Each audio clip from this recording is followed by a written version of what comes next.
Hey, so you skipped work, ended up in a forest, got lost, and now you're thinking, man, I wish there was a show that busted myths and helped me get out of here. Well, I'm Serhii Kravets, this is BPS Knives, and we're here to get you out. Boom. Roll the intro.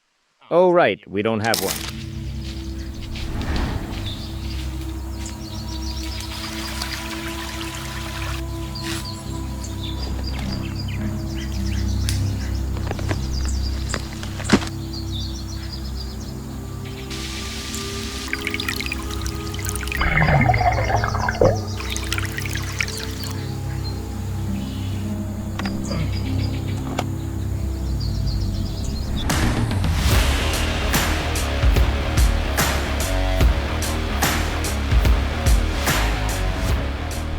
So, what's our carefully crafted plan for today? First, figure out if moss on trees can actually help you find north. Second, test if it's even possible to stick to one direction through rough terrain. We do want to get back to civilization, because let's face it, we seriously love people. And third, find out if you can make a decent weather shelter out of trash bags. Test 1. I'll check 5 different spots where moss grows on trees. Guess where north is, and then double check with a compass. By the way, even from right here, I can already see more moss on the left side of that tree. That one too, even more moss on the left. And that one as well. Looks like the left side is the winner. But that's just from this angle. I'll walk around and get better readings. For now, my very scientific guess. North is that way. More moss on the left. More moss on the left. More moss on the left. And even more on the left. Looks like most of the moss is on that side. So, yeah, north's probably that way. For science, I'm taking off my EDC, I'm taking off my knife. Just making sure no mutal messes with the reading. We guessed north is that way. So, what does the compass say? The compass needle points north that way. Our guess was off by about 15, maybe even 20 degrees, which is pretty rough. That's the result from the first spot. Moving on to location 2. Location 2, more moss on the right, more moss on the right, more moss on the right, more moss on the right. But the compass, it's not pointing right. Again, more moss on the right. Well, kinda. The difference is about 5 to 7 degrees if we assume most moss is on the right. Next location. Left, left, left, left. Well, it should be left, but not really left. Fifth location, moss on the left, moss on the left, moss on the left. No match with the compass. So, the first myth, give me a second to savor this, is busted, and we're moving straight to the second myth. The idea is, if you pick a direction and stick to it long enough, sooner or later you'll end up near people. You will get somewhere, but how long can you actually keep walking straight through rough terrain? We're testing this in the beautiful Ukrainian Carpathians, and your favorite guy here, that's me, will be the test subject. First, I'll climb uphill for 30 minutes, trying to keep as straight a line as possible. Then, I'll descend for 30 minutes, again keeping one direction. Finally, I'll walk along the slope for 30 minutes, basically a traverse. A GPS tracker will record my entire path. This way, we'll see how realistic it is to walk straight through the forest.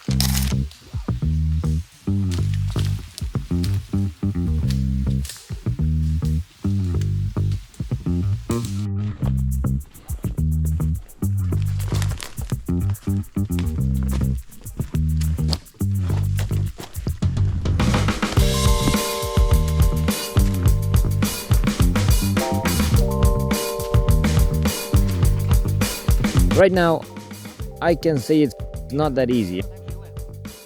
Every time I hit a bump, a hole, or a fallen tree, I have to go around it.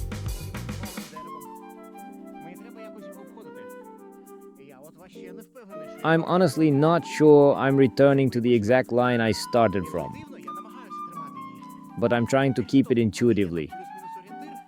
I have a rough landmark, but rough is the keyword here. Everything is very, very relative. Well, we'll see. So far, so good.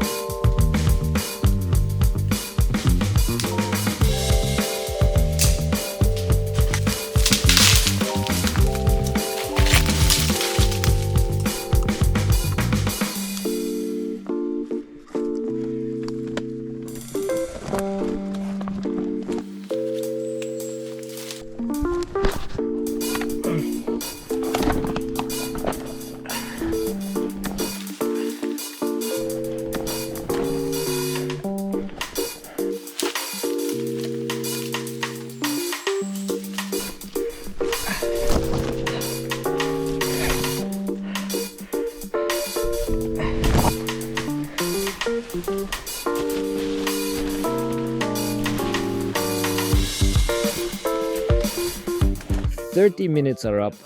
I'm wiped out and soaked because I crawled through the bushes and stopped the GPS. I've already seen some preliminary results but won't share them yet. There's still the second and third test coming. For now, I'm moving a bit sideways so I don't walk the exact same route going down. If I descended right here, I'd just retrace my steps. So, changing location, I'm heading down for 30 minutes and recording the track.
"30 minutes have passed, restarting the tracker, and now moving along the slope.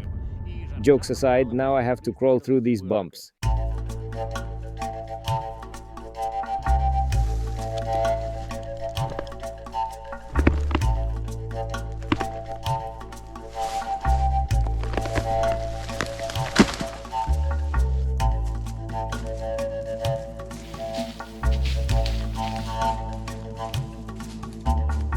Here's where our 30 minutes end, and we can finally check how solid this myth is.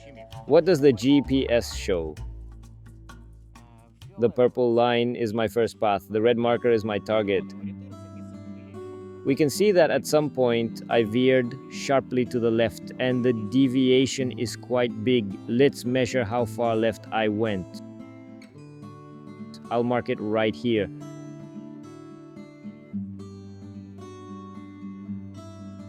I ended up 146 meters off from where I was supposed to be, with a clear spot where I veered off. Now the second test, the orange line started here, should have ended there. Let's check the azimuth. Yeah, I was off by 46 meters.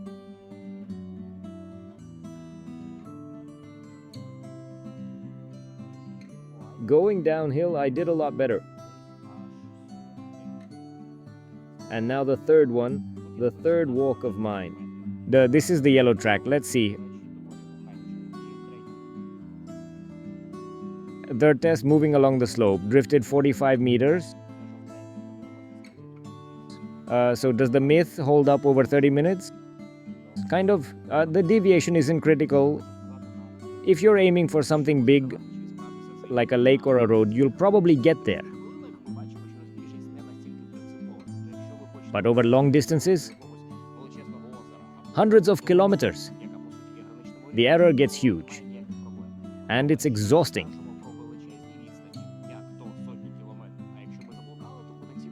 Following a road or river is easy. Just walk. But keeping a straight line through the forest? Total focus drain. Constant decisions, constant effort. So can you get out of the woods by sticking to one direction? Yes. But precisely sticking to one direction? Not really. Myth busted. It's getting dark. Let's wait for daylight and hit myth number 3.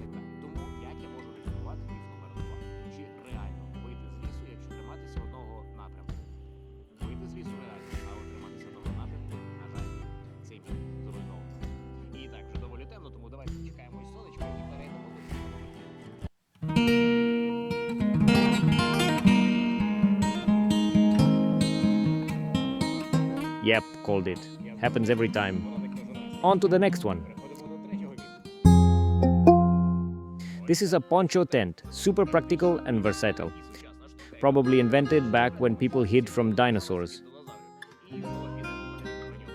You can wear it in the rain, wrap up with your pack, or turn it into a shelter, but we're not talking about that. We're talking trash bags. The myth says they're better. Cheaper, more flexible and easy to cut, tape or reshape as needed. Let's put that to the test.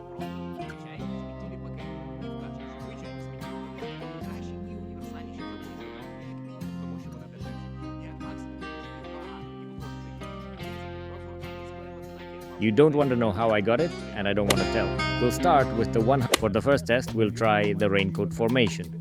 Our test subjects are ridiculously common 60-liter trash bags and some ridiculously uncommon 100-liter trash bags. And it becomes something like a tube. The idea is that this tube will protect my body. And I plan to cut 2 armholes as well, so that it can be fixed onto me. As far as I understand, the head and shoulders get the most wet. My back is covered by the backpack, and my chest will be covered because I'm hunched over. So, we made a huge hole for the head. I'm thinking about making holes for the arms too, because on one hand, I need my arms, but on the other, I don't really want to risk the material since there isn't much of it. Let's try it like this first, and figure out where to cut for the arms later. Entry here, exit here.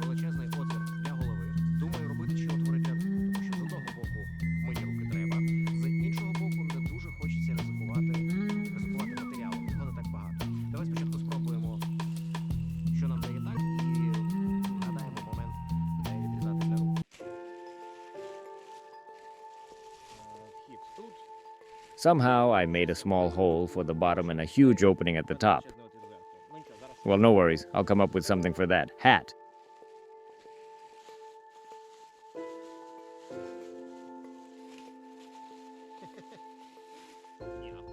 Actually, why not? I could make a hood, armholes. Somewhere around here and here.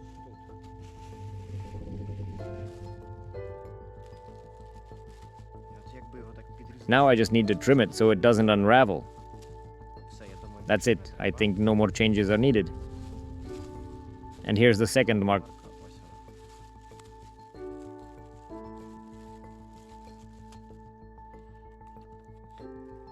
Let's check it out.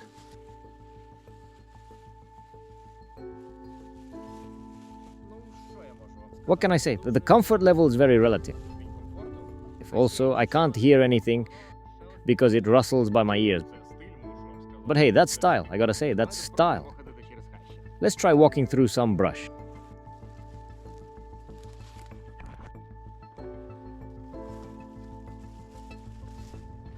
This is kind of a weird situation. Really, really weird. I don't quite get the point. All of this is going to get soaked. The backpack, I didn't cover it. It feels kind of off. Let's try something else. 60-liter bags. I'll try to tape 2 of them together into a big poncho. Here's the plan. I have 60-liter bags and I'll unwrap and cut them open to make one big sheet. Then I'll tape them together with gaffer tape. By the way, let me know in the comments if you don't know what gaffer tape is and why it's better than regular duct tape. That's the plan.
Collection: Urban Off-Road Post-Apocalypse 2025 Survival Poncho.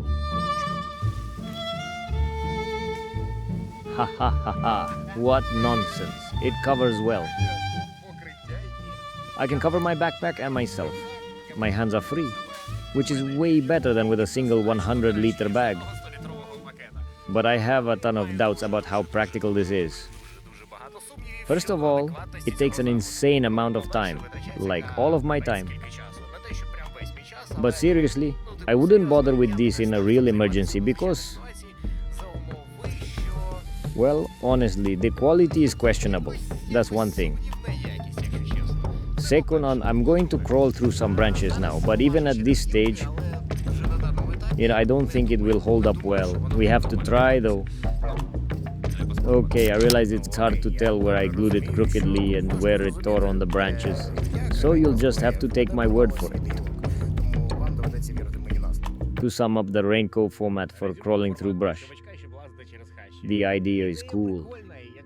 If you have tons of time, you're sitting in some shelter and you have an endless supply of tape, trash bags and free time, then sure, it's a way to keep busy or dash out to the toilet or gather firewood. But seriously, as a fully reliable piece of gear, come on, it's disposable, tears easily, and wastes an unreasonable amount of tape and bags that could be better used for storing or collecting water. Those uses make more sense. If we're talking rain protection, you'll sweat under it anyway. Water will seep through all sorts of gaps and holes no matter what. It's just not practical. That's my take at this stage of testing. This is brutal. Nothing's heavier than this.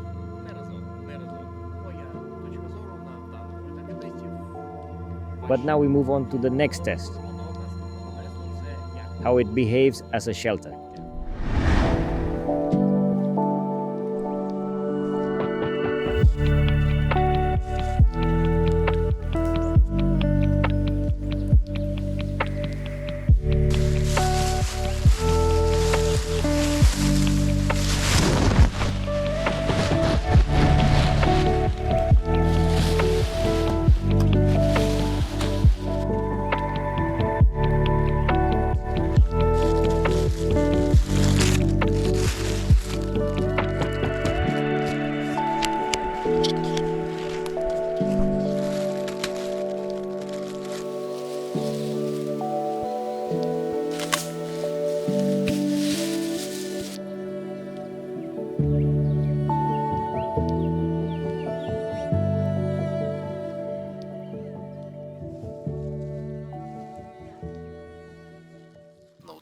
This is just fantastic.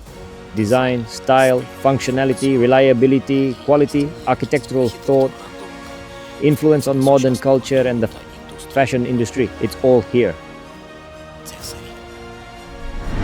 A trash bag will simulate an overwhelming storm using a Thermos brand thermos. No joke. That's exactly why I chose it.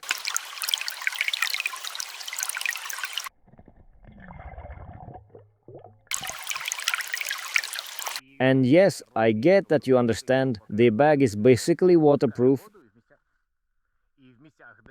and won't leak where it covers, but will leak where there's no bog. Still, no one would let me just play around. Yet I want to see what it looks like in rain simulation.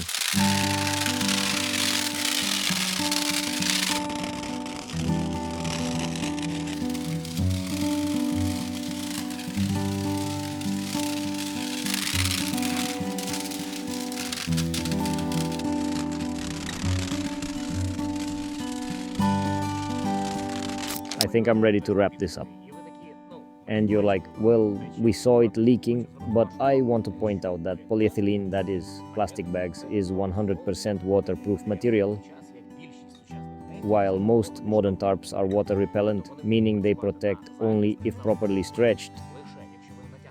They rely on a sharp angle relative to the falling drop, and if the coating wears off, leaks can appear.